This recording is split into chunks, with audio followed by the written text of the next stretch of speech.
नमस्कार, मी सुवर्णा. दुपारच्या बातम्यांमध्ये आपल्या सगळ्यांचं स्वागत. सुरुवात एका महत्त्वाच्या बातमीने आपण करतोय. महाविकास आघाडी समन्वय समितीची बैठक होते आहे. पुढच्या काही क्षणामध्ये ही बैठक होणार आहे.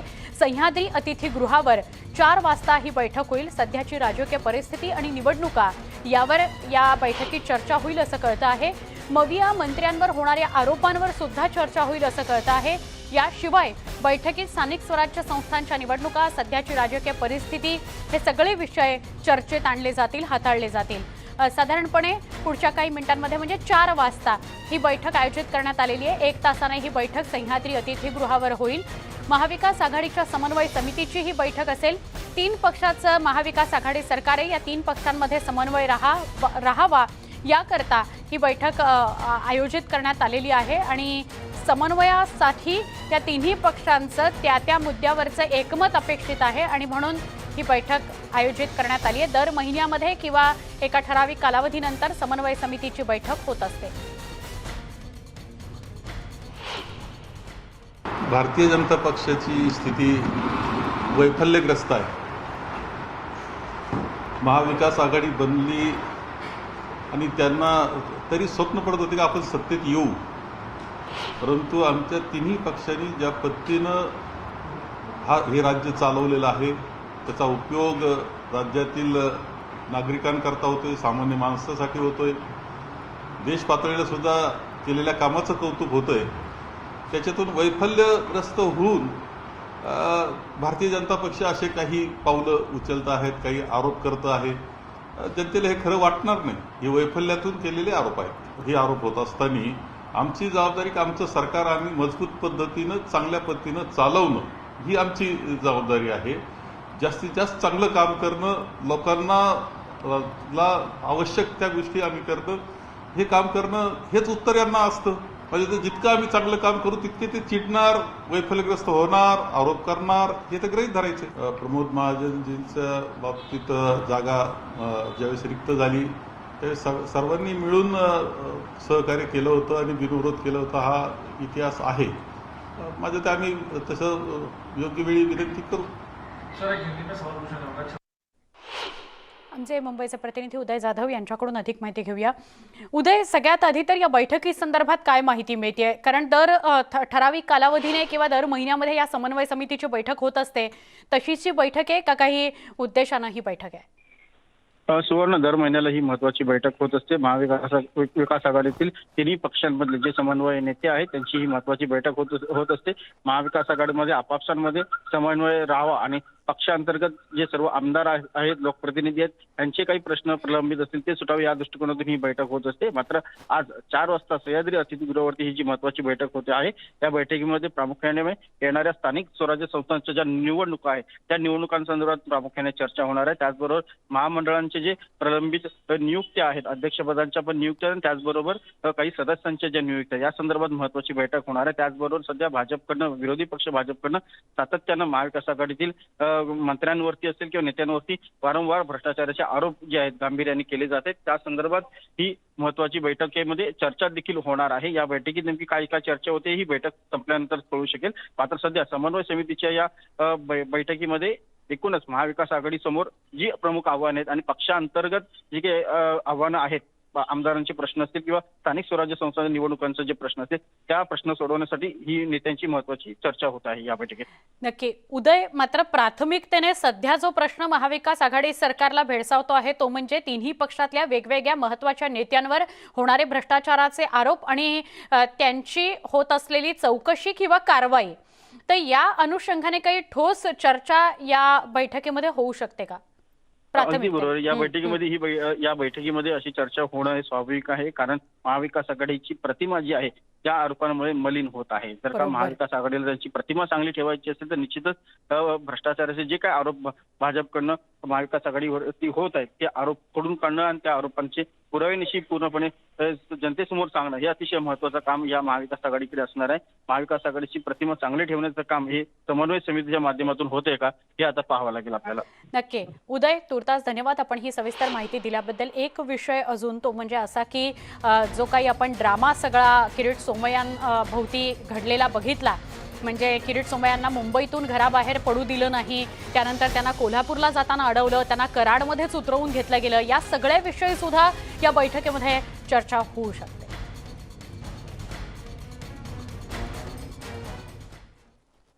भाजपचे नेते किरीट सोमय्या यांना कोल्हापुरामध्ये जाण्यापासून रोखण्यात आलं. ही कारवाई सूडबुद्धीनं करण्यात आल्याचा आरोप किरीट सोमय्या यांनी केला. तर या कारवाईशी मुख्यमंत्र्यांचा काहीही संबंध नसल्याचं शिवसेना खासदार संजय राऊतांनी स्पष्ट केलं. सोमय्यांवरील कारवाईवरून मविया सरकारमध्ये कोणतेही मतभेद नाहीत असंही ते म्हणाले. मला काल गणेश विसर्जन पासून वंचित ठेवण्यात कारस्थान केलं. 6 तास मला माझा घरी आणि माझा घरच्या कार्यालयात कोंडून ठेवण्यात आलं. गणेश विसर्जन, त्यानंतर अंबेमाई, छत्रपती शिवाजी महाराज टर्मिनसच्या बाहेर पोलिसांनी मोठी कॉर्डन केली, माझी धक्काबुक्की केली. मला ट्रेन मिळणार नाही यासाठी मला स्टेशनच्या बाहेरच अडवलं. सरकारचे पोलीस फोर्जरी करतात, खोटा ऑर्डर दाखवतात आणि आमच्या व्यक्तिगत स्वातंत्र्यावर गदा आणतात. मध्ये आकस किंवा सूड या शब्दांचा वापर कोणी करू नये. गृहमंत्रालय मी माहिती घेतली सकाळी,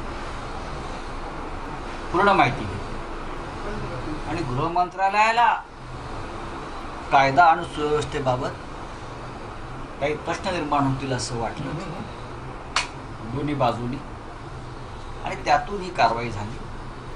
ह्याच्यावरती मुख्यमंत्र्यांवरती आरोप करण्याचं कारण नाही. व्यक्तिशः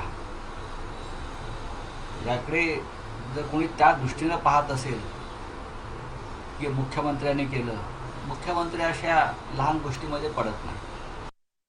आम्ही एकदम फिविकल ना ते झालंच नाही का, ती सिमेंटची पाडते बघा, हे क्यों नहीं दीवार टुटती, तो ये सिमेंटची बनी आहे याची. म्हणजे कुठलंही काही झालं तरी नाही काय तुम्ही 5-10 वर्ष काळजीच करा. तर राज्यात एखादी मोठी घटना असेल तर गृहमंत्री आणि मुख्यमंत्री यांना ब्रीफ केलं जातं. मुख्यमंत्री यांना ब्रीफ केलं की नाही हे माहीत नाही. तसंच गृह विभागाचा विषय आहे, त्यामुळे ही नोटीस पाठवली असं गृहमंत्री वळसे पाटील म्हणाले. नॉर्मली अशा प्रकारची जेव्हा घटना होते त्यावेळेला वरिष्ठ अधिकारी गृहमंत्र्यांना पण ब्रीफिंग करतात आणि मुख्यमंत्री महोदयांना पण ब्रीफिंग करतात. आता या संदर्भामध्ये मुख्यमंत्री महोदयांना ब्रीफिंग केलं किंवा नाही केलं मला माहिती नाही, परंतु मुख्यमंत्री कार्यालयाचा संबंध नाही. याच्या संदर्भात जो काही निर्णय आहे तो निर्णय गृहमंत्रालयाने घेतला, ही वस्तुस्थिती आहे. दरम्यान विधानसभेचे विरोधी पक्षनेते देवेंद्र फडणवीस यांनी या सगळ्या आरोप प्रत्यारोपांवर भाष्य केलेलं आहे. या प्रकरणाची मुख्यमंत्र्यांनी दखल घेतली पाहिजे. तर अशा प्रकारची कारवाई देशात पहिल्यांदाच झाली असेल की एखादी व्यक्ती तक्रार करण्याकरता जाते आणि त्यालाच पोलिसांकडून थांबवलं जातं, असं फडणवीस म्हणाले. आता या संदर्भात तर तेच 2 पक्ष सांगू शकतात. असं असू शकतं कदाचित की मुख्यमंत्र्यांना माहिती नसेल आणि डायरेक्ट गृह मंत्रालयाने ती केली असेल, पण माझं मत असं आहे की मग मुख्यमंत्र्यांनी त्याच्यामध्ये दखल देऊन अशी कारवाई थांबवली पाहिजे. ही चुकीची कारवाई झाली. हसन मुश्रीफ यांचे जावई ब्रिक्स इंडिया नामक बेनामी कंपनीचे मालक असल्याचा आरोप किरीट सोमय्या यांनी केला. या संदर्भातले सगळे पुरावे ईडीला देणार असल्याचं सोमय्या म्हणाले. सोमय्यांचे आरोप बिनबुडाचे आहेत असं मुश्रीफ यांनी सांगितलं. मतीन हासिम मंगोली हसन मुश्रीफ यांचे जावई ते या ब्रिक्स इंडियाचे बेनामी मालक आहे. गमतीची गोष्ट अशी आहे, या ब्रिक्स इंडियामध्ये 7,185 शेअर SU कॉर्पोरेशन प्रायव्हेट लिमिटेडचे आहेत. 998 मतीन हासिमचे आणि 998 गुलाम हुसेनचे.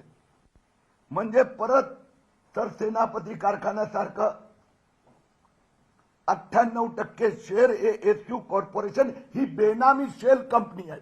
आप्पासाहेब नलवडे सहकारी साखर कारखान्याचा 100 कोटीचा घोटाळा असं त्यांनी आज आरोप पहिला केला. त्यात ब्रिक्स इंडिया प्रायव्हेट लिमिटेड या कंपनीचा माझ्या जावयाचा सुतराम संबंध नाही. तर मी 2 तास घेतली होती त्यांची पत्रकार परिषद झाल्यानंतर. तर काय आरोप करतात मला माहिती नव्हतं. मी आता ती वेबसाईटवरनं काढले. त्याची कागद तुम्हाला देतो. त्यात काही माझ्या जवळचा संबंध नाही. ब्रिक्स इंडिया कंपनी ही फक्त 44 लाख शेअर कॅपिटलची आहे आणि SU कंपनी आहे ती काहीतरी शेल कंपनी म्हणून सांगितलं. ही शेल कंपनी नाही, ही महाराष्ट्राची कंपनी आहे. त्याचंही 1 लाख शेअर कॅपिटल आहे.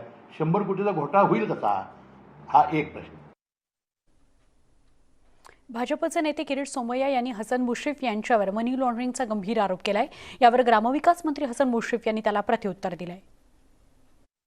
आपल्या कंपनीत 127 कोटी रुपये जे मनी लॉन्ड्रिंगचे आले त्याचा अजूनपर्यंत हिशोब का दिला नाही आहे. शरद पवार साहेब, ही तुमची व्यूहरचना आहे इश्यू डायव्हर्ट करण्यासाठी.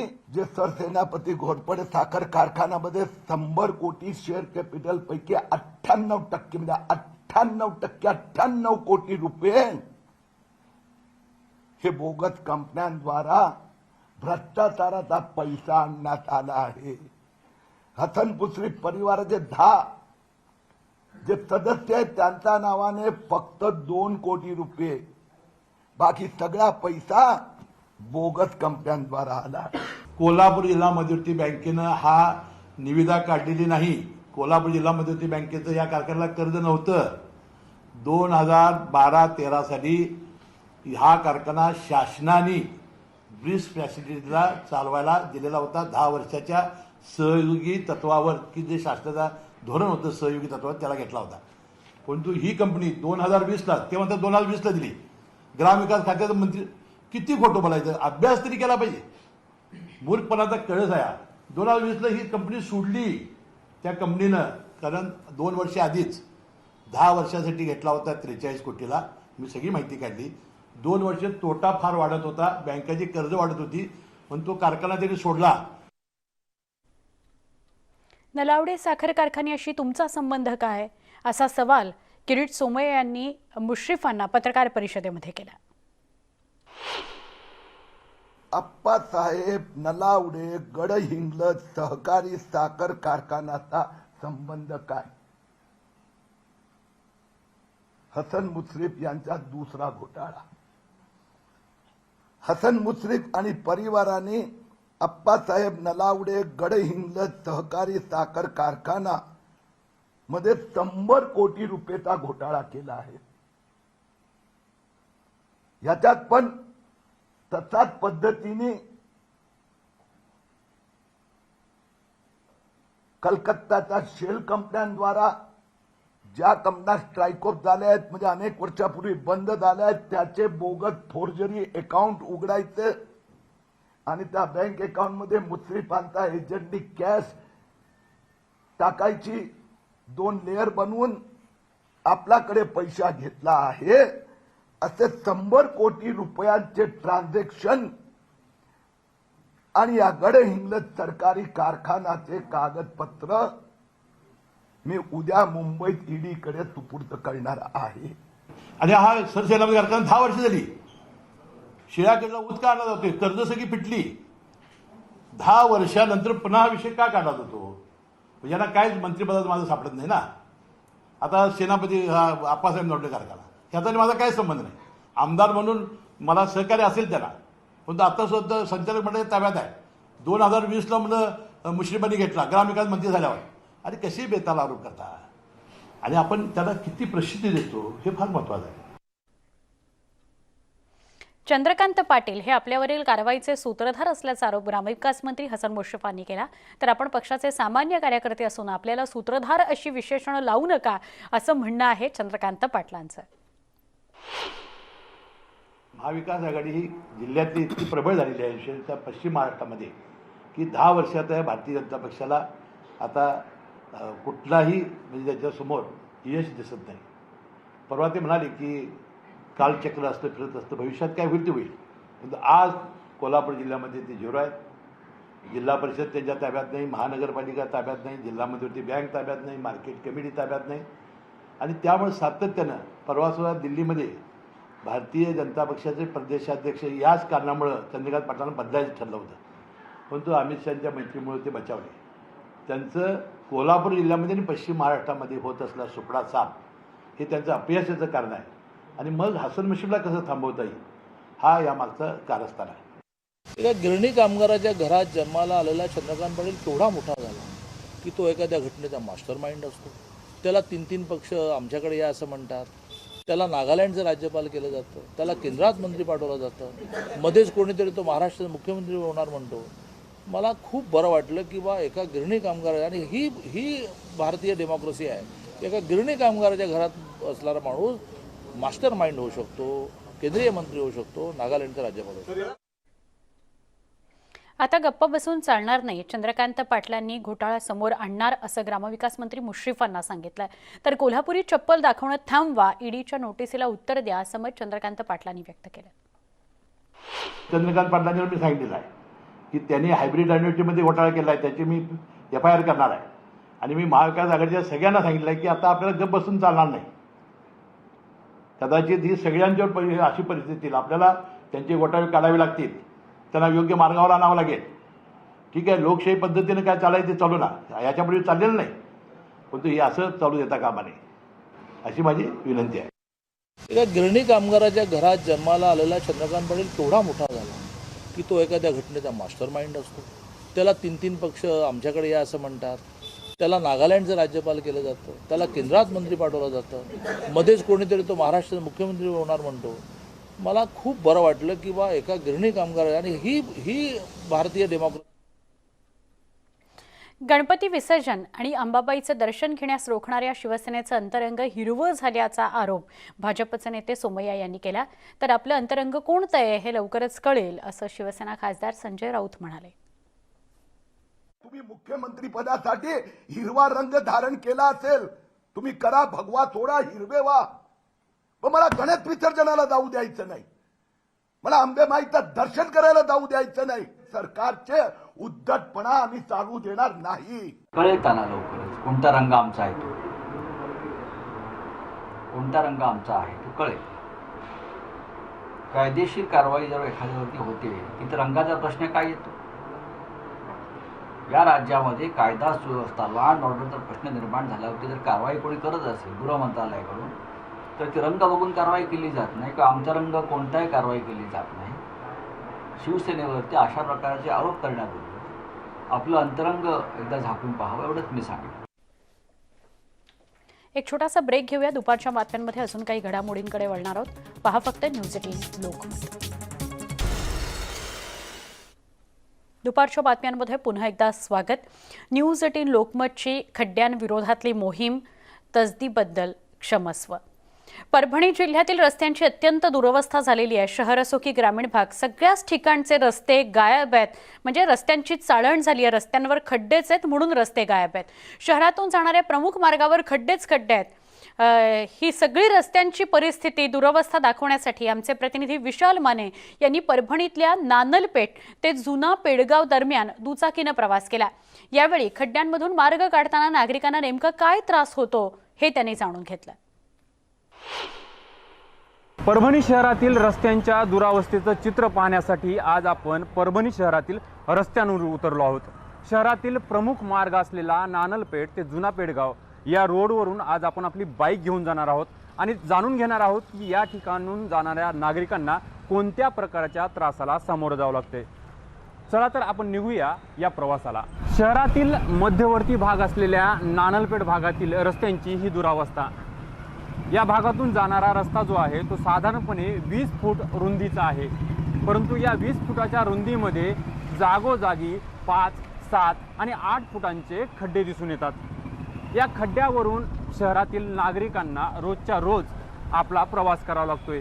जीव मुठीत घेत हा प्रवास पार केला जातो.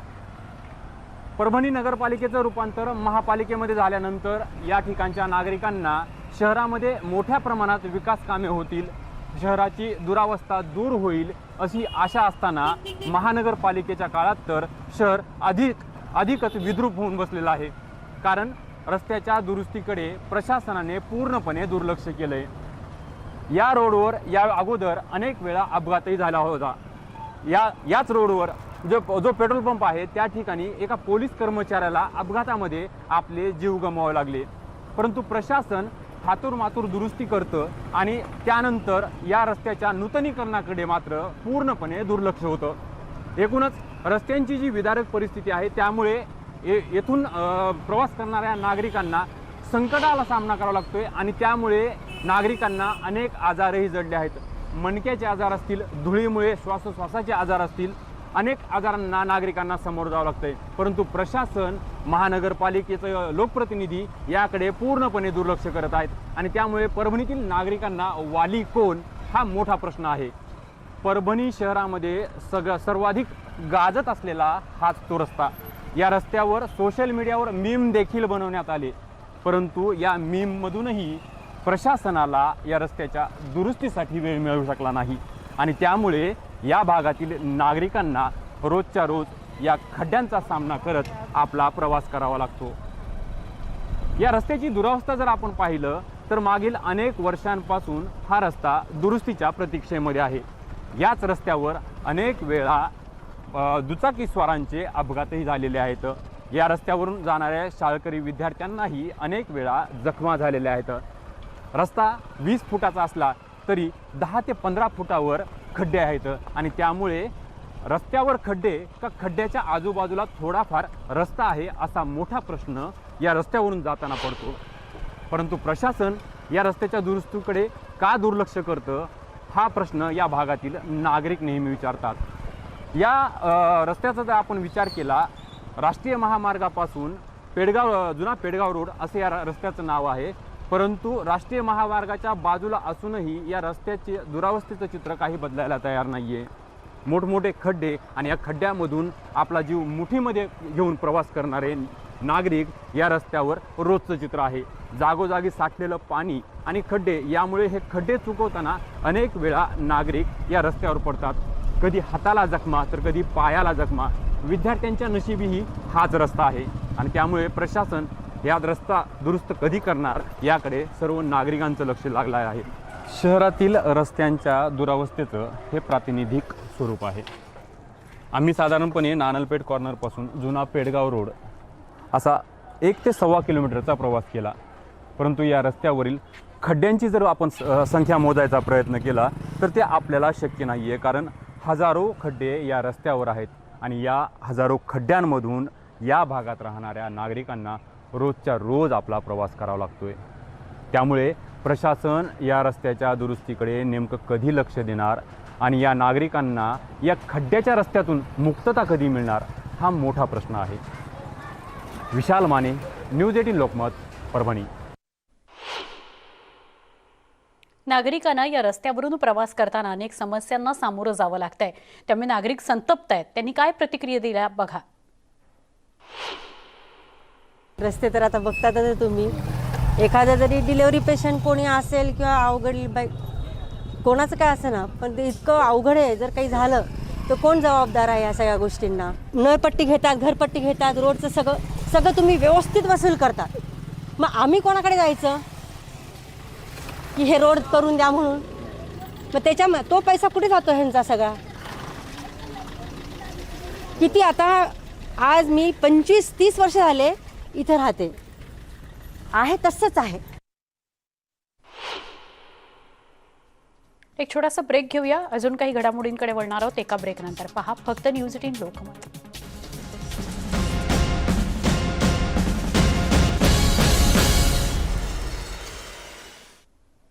न्यूज 18 लोकमतच्या खड्ड्यांविरोधातल्या मोहिमेमध्ये तसदीबद्दल क्षमस्वमध्ये पुन्हा एकदा स्वागत। आपण परभणीतल्या रस्त्यांविषयी बोलत होतो। आमचे प्रतिनिधी विशाल माने यांनी स्वतः परभणीतल्या त्या खड्ड्यांच्या रस्त्यांमधून प्रवास केला। खड्ड्यांची लांबी रुंदी सुद्धा आपण मोजली। प्रत्येक खड्डा हा दुसऱ्या खड्ड्यासोबत स्पर्धाच करतोय की काय असं बघायला मिळालं। पहा परभणीच्या मध्यवर्ती भागातली रस्त्यांची दुरवस्था। रस्त्यावर असलेली खड्ड्यांची संख्या जर आपण पाहिली तर हे खड्डे आपल्याला तरी मोजणं शक्य नाहीये, परंतु 20 फुटाच्या रोडवर जे खड्डे आहेत त्या खड्ड्यांची साईज आपण नक्कीच मोजू शकतो। यासाठी मी सोबत एक टेप आणलेला आहे, या टेपच्या सहाय्याने आपण पाहूया। तब्बल 13 फूट रुंदीचा हा खड्डा आहे आणि या खड्ड्यांची जर आपण उंची मोजायचा प्रयत्न केला तर या पट्टीच्या सहाय्याने आपण उंची बघूया।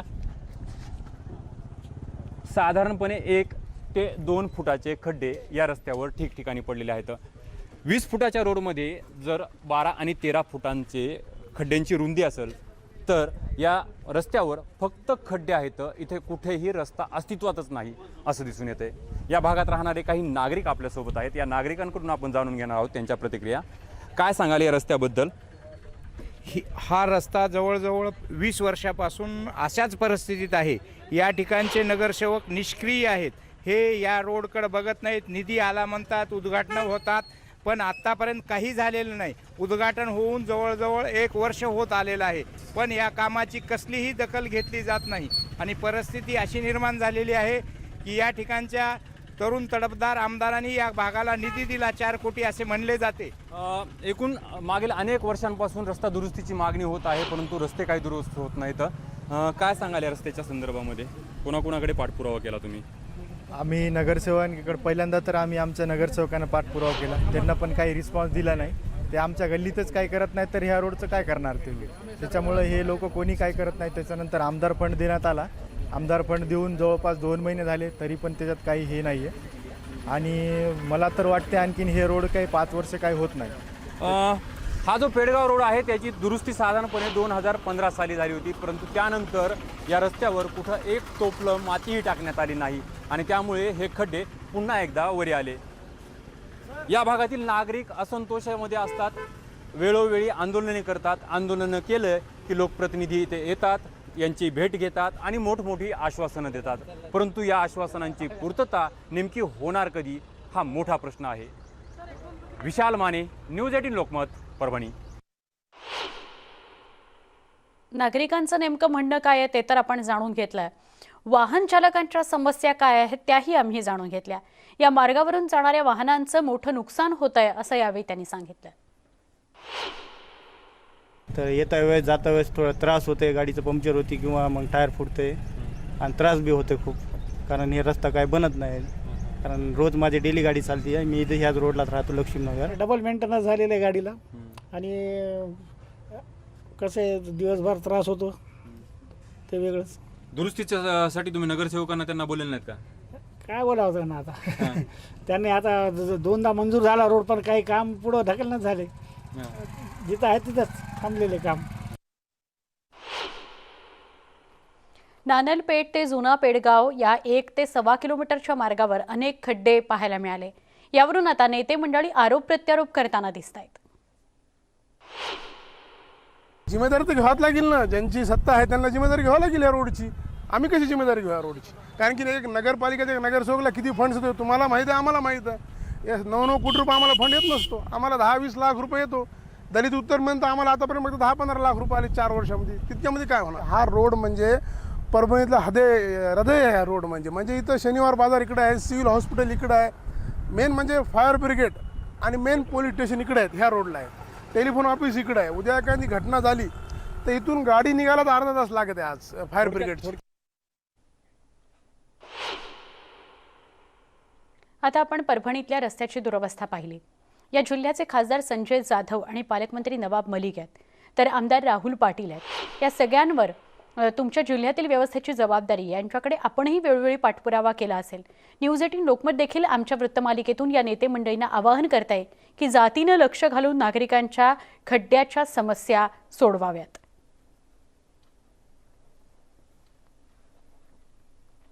विरोधी पक्षनेते देवेंद्र फडणवीसांची पत्रकार परिषद आपण बघणार आहोत थेट प्रक्षेपण. आप पक्षाने देखील बऱ्यापैकी बॅनर पोस्टर लावले आहेत. ते तसं देशभरामध्ये कुठे निवडणुका झाल्या तरी तेवढे बॅनर पोस्टर ते लावतातच. तेवढी त्यांची क्षमता दिल्लीमुळे आहे बॅनर पोस्टर लावायची. परंतु राज्य चालवायला, देश चालवायला विचार लागतो, नीती लागते, रीती लागते. अराजकतेने देश चालू शकत नाही. अराजकतेने एखाद्या ठिकाणी तुम्ही तुमचं अस्तित्व दाखवू शकता, पण राज्य किंवा देश चालवण्याकरता रीतीनीती असावी लागते. आणि आज गोव्यामध्ये तरी रीतीनीतीनं सर्वांना सोबत घेऊन विकासाची कास धरून राज्य जर कोणी चालवू शकत असेल तर ती भारतीय जनता पार्टी चालवू शकते, हे लोकांना याचा विश्वास वाटतो. गोव्यामध्ये जिल्हा पंचायत आणि म्युनिसिपल इलेक्शन्समध्ये भारतीय जनता पक्षाला प्रचंड आशीर्वाद हा जनतेने दिलाय आणि मला विश्वास आहे की तशाच प्रकारचा आशीर्वाद पुन्हा एकदा 2022च्या गोवा विधानसभेच्या निवडणुकीमध्ये जनता भारतीय जनता पक्षाला देईल आणि अतिशय कम्फर्टेबल मेजॉरिटीने या ठिकाणी पुन्हा आमचं सरकार बनेल, अशा प्रकारचा मला विश्वास आहे.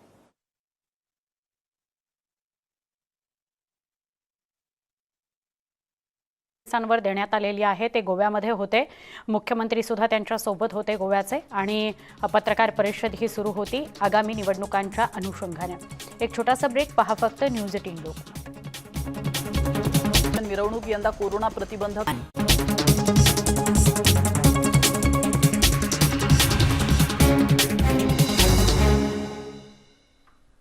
दुपारच्या बातम्यांमध्ये एक महत्त्वाची बातमी आहे. रशियातल्या पर्म या शहरातील विद्यापीठात एका विद्यार्थ्यानं बेछूट गोळीबार केला. यात 8 जणांचा मृत्यू झालाय तर 6 जण जखमी झालेत. हल्ल्याची दृश्य पाहून हा हल्ला किती भीषण होता हे लक्षात येतं. गोळीबारातून जीव वाचवण्याकरता अनेकांनी इमारतीच्या खिडक्यांमधून उड्या मारल्या. प्रत्युत्तर दाखल करण्यात आलेल्या कारवाईत हल्लेखोर विद्यार्थी ठार झालेला आहे. गोळीबारानंतर सर्वत्र पळापळ झाली. विद्यार्थ्यांनी जीव वाचवण्याकरता मिळेल तिथून उड्या टाकल्या. 18 वर्षाच्या हल्लेखोराची ओळख पटवण्यात यश आलेलं आहे. पर्म शहर हे मॉस्को पासून 700 मैल दूर अंतरावर आहे. ही दृश्य आपल्यापर्यंत पोहोचली आहेत. रशियामध्ये जो गोळीबार झाला त्याची ही दृश्य आहेत. रशियातल्या पर्म शहरातल्या विद्यापीठात एका विद्यार्थ्यानं बेछूट गोळीबार केला. हे पर्म शहर मॉस्को पासून 700 मैल दूर अंतरावर आहे.